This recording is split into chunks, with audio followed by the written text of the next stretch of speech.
ओम नमः शिवाय। जिस प्रकार इस ब्रह्मांड का न कोई अंत है और न ही कोई शुरुआत, उसी प्रकार शिव अनादि हैं। संपूर्ण ब्रह्मांड शिव के अंदर समाया हुआ है। आइए श्रवण करते हैं सोमवार व्रत कथा। प्राचीन काल की बात है। एक नगर में एक बहुत धनवान साहूकार रहता था, जिसके घर में धन की कमी नहीं थी, परंतु उसको एक बहुत बड़ा दुख था कि उसके कोई पुत्र नहीं था। वह इसी चिंता में दिन रात लगा रहता था। वह पुत्र की कामना के लिए प्रत्येक सोमवार को शिव जी का व्रत और पूजन किया करता था तथा सायंकाल को शिव मंदिर में जाकर शिव जी के सामने दीपक जलाया करता था। उसके इस भक्ति भाव को देखकर एक समय पार्वती जी ने शिव जी महाराज से कहा कि महाराज, यह साहूकार आपका अनन्य भक्त है और सदैव आपका व्रत और पूजन बड़ी श्रद्धा से करता है। इसकी मनोकामना पूर्ण करनी चाहिए।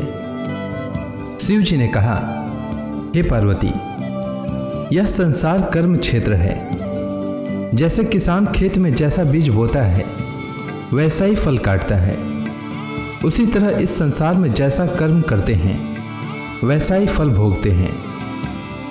पार्वती जी ने अत्यंत आग्रह से कहा, महाराज, जब यह आपका अनन्य भक्त है और इसको अगर किसी प्रकार का दुख है तो उसको अवश्य दूर करना चाहिए, क्योंकि आप सदैव अपने भक्तों पर दयालु होते हैं और उनके दुखों को दूर करते हैं। यदि आप ऐसा नहीं करेंगे तो मनुष्य आपकी सेवा तथा व्रत क्यों करेंगे। पार्वती जी का ऐसा आग्रह देख शिव जी महाराज कहने लगे, हे पार्वती, इसके कोई पुत्र नहीं है। इसी चिंता में यह अति दुखी रहता है। इसके भाग्य में पुत्र न होने पर भी इसको मैं पुत्र प्राप्ति का वर देता हूँ, परंतु यह पुत्र केवल 12 वर्ष तक जीवित रहेगा। इसके पश्चात वह मृत्यु को प्राप्त हो जाएगा। इससे अधिक मैं और इसके लिए कुछ नहीं कर सकता। यह सब बातें साहूकार सुन रहा था। इससे उसको न तो कुछ प्रसन्नता हुई और न ही कुछ दुख हुआ। वह पहले जैसा ही शिव जी महाराज का व्रत और पूजन करता रहा। कुछ काल व्यतीत हो जाने पर साहूकार की स्त्री गर्भवती हुई और 10वें महीने में उसके गर्भ से अति सुंदर पुत्र की प्राप्ति हुई। साहूकार के घर में बहुत खुशी मनाई गई, परंतु साहूकार ने उसकी केवल 12 वर्ष की आयु जानकर अधिक प्रसन्नता प्रकट न की और न ही किसी को भेद ही बताया। जब वह बालक 11 वर्ष का हो गया तो उस बालक की माता ने उसके पिता से विवाह आदि के लिए कहा, तो वह साहूकार कहने लगा कि अभी मैं इसका विवाह नहीं करूँगा, अपने पुत्र को काशी जी पढ़ने के लिए भेजूँगा।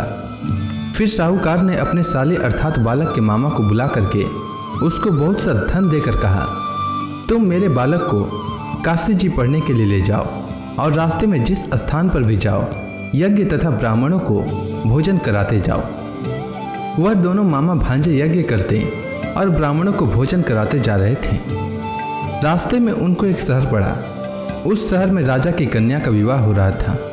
दूसरे राजा का लड़का जो विवाह कराने के लिए बारात लेकर आया था, वह एक आंख से काना था।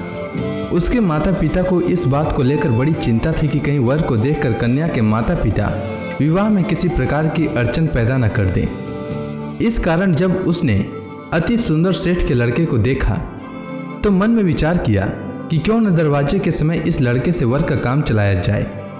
ऐसा विचार कर वर के पिता ने उस लड़के और मामा से बात की तो वे राजी हो गए। फिर उस लड़के को वर के कपड़े पहनाकर तथा घोड़ी पर चढ़ाकर दरवाजे पर ले गए और सब कार्य प्रसन्नता से पूर्ण हो गया। फिर वर के पिता ने सोचा कि यदि विवाह कार्य भी इसी लड़के से करा लिया जाए तो क्या बुराई है। ऐसा विचार कर लड़के और उसके मामा से कहा, यदि आप फेरों का काम और कन्यादान के काम को भी करा दें तो आपकी बड़ी कृपा होगी और मैं इसके बदले में आपको बहुत कुछ धन दूंगा। तो उन्होंने स्वीकार कर लिया और विवाह कार्य भी बहुत अच्छी तरह से संपन्न हो गया।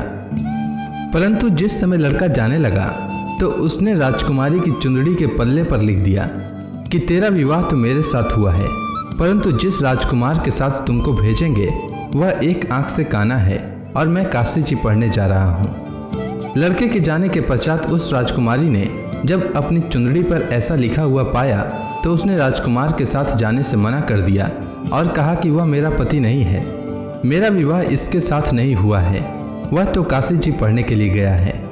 राजकुमारी के माता पिता ने अपनी कन्या को विदा नहीं किया और बारात वापस चली गई।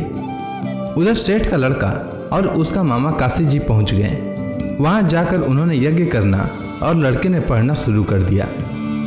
जब लड़के की आयु 12 वर्ष की हो गई तो उस दिन उन्होंने यज्ञ रचा रखा था कि लड़के ने अपने मामा से कहा कि मामा जी आज मेरी तबीयत कुछ ठीक नहीं है। तब मामा ने कहा कि अंदर जाओ और सो जाओ। लड़का अंदर जाकर सो गया और थोड़ी देर में उसके प्राण निकल गए। जब उसके मामा ने आकर देखा कि वह मुर्दा पड़ा है तो उसको बड़ा दुख हुआ और उसने सोचा कि अगर मैं अभी रोना पीटना मचा दूंगा तो यज्ञ का कार्य अधूरा रह जाएगा।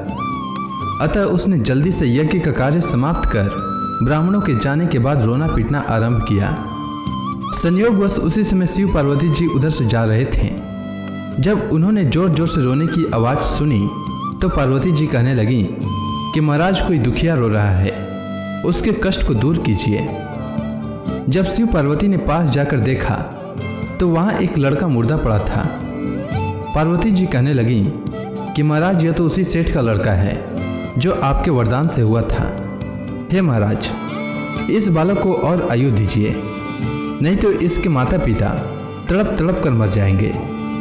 पार्वती जी के बार बार आग्रह करने पर शिव जी ने उसको जीवन वरदान दिया और शिव जी महाराज की कृपा से लड़का जीवित हो गया। शिव जी और पार्वती जी कैलाश पर्वत पर चले गए। तब वह लड़का और मामा उसी प्रकार यज्ञ करते तथा ब्राह्मणों को भोजन कराते हुए अपने घर की ओर चल पड़े। रास्ते में उसी शहर में आए जहां उसका विवाह हुआ था।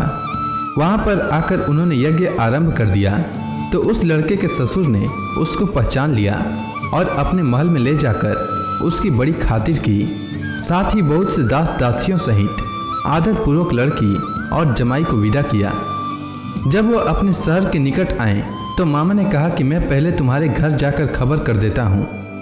जब उस लड़के का मामा घर पहुँचा तो लड़के के माता पिता घर की छत पर बैठे थे और यह प्रण कर रखा था कि यदि हमारा पुत्र सकुशल लौट आया तो हम राजी खुशी नीचे आ जाएंगे, नहीं तो छत से गिरकर अपने प्राण खो देंगे। इतने में उस लड़के के मामा ने आकर यह समाचार दिया कि आपका पुत्र आ गया है, तो उनको विश्वास नहीं हुआ। तब उसके मामा ने शपथ पूर्वक कहा कि आपका पुत्र अपनी स्त्री के साथ बहुत सारा धन लेकर आया है। तो सेठ ने आनंद के साथ उसका स्वागत किया और बड़ी प्रसन्नता के साथ रहने लगे। इसी प्रकार से जो कोई भी सोमवार के व्रत को धारण करता है अथवा इस कथा को पढ़ता या सुनता है उसकी समस्त मनोकामनाएं पूर्ण होती है। उम्मीद है आपको सोमवार व्रत की कथा अच्छी लगी होगी। अगर आपको यह वीडियो अच्छी लगी हो तो कमेंट सेक्शन में ओम नमः शिवाय लिखना न भूलें। धन्यवाद।